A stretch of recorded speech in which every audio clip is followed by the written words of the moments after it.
We've had a lot on testosterone, and specifically around men worried that their testosterone levels may be dropping or suboptimal. Firstly, well, they will be, because we live in an age where our 40 years ago was 30 to 40% more testosterone than the equivalent age male. See, this is why I love doing these Q&As with you, Nick, because I don't even get to finish the question before you start the answer. But obviously there is a lot of environmental, with plastics, with toxins, with pollution. What can you do in the best case scenario to limit your exposure to some of these toxins that are linked to suboptimal testosterone levels? It's tough. It's really, really tough. Like, they've found microplastics in babies now, haven't they?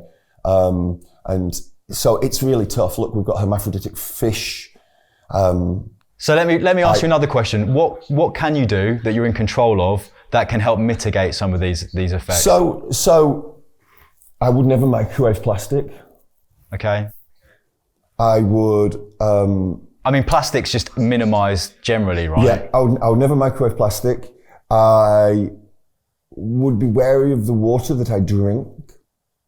So would a home water filter help? I'd endeavor to keep myself as lean as possible, because basically fat cells are where we store a lot of the crap. Okay. In a very unscientific way. So the fatter you are, the more toxic you're likely to be, because those fat cells are holding toxins. What a mess, right? There are supplements that can help, but it depends. We're talking about,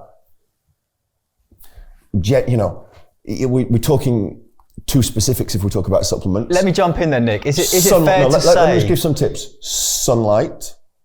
Okay. 10, 20 minutes of sunlight. Fix your circadian rhythm, so get out into the sunlight early as possible in the day. Maximize your sleep.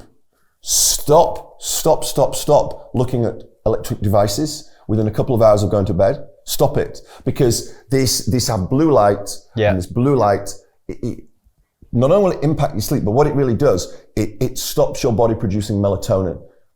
And melatonin is, you can take it, you can't buy it over the counter in the UK, but melatonin is like the sleep supplement. And melatonin is what babies produce a ton of, but melatonin isn't just good for sleeping, it is good for a whole host of things, a whole host of health-driven things. A lot to do with inflammation as well. So maximize your sleep, and the best form of exercise for boosting testosterone, and it's not a magic pill. Some people will say, it boosts testosterone by 30%. What a load of rubbish.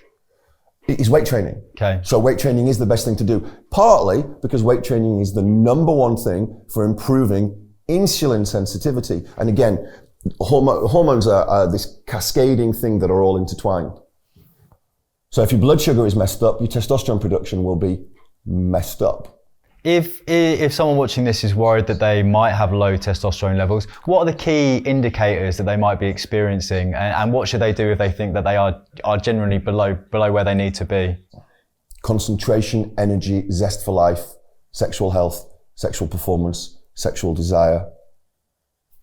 Those would be the things to look at. And if you think you have a problem, I will go to your doctor, get it checked out. And at what age do T levels start declining anyway? Because they naturally do decline, right, from a certain age? Probably from 21. Wow. From a young age. Yeah, from a young age. Now, being released from the trap of high testosterone is not necessarily the end of the world, because a lot of us have made extremely poor decisions based on higher testosterone levels. So it's not the end of the world, but from a health perspective, it is critical to have the appropriate testosterone level, which does not mean a super physiological level. You don't want to be 50 like me and have the testosterone levels of a 16-year-old. It's not appropriate. But nor do you want to be 50 and have the testosterone levels of a 90-year-old. What are your thoughts on testosterone replacement therapy? Exactly the same thoughts as any kind of hormone replacement therapy, be it traditional female HRT, be it thyroid medication, that like at least 25 million Americans are on thyroid medication. If it is appropriate and medically advised, what on earth is the problem with it? And so it's going to improve your quality of life, right? So So ultimately, if it's something that you can explore, it's worth exploring. But so long as your levels are below where they should be naturally for your age. Yeah.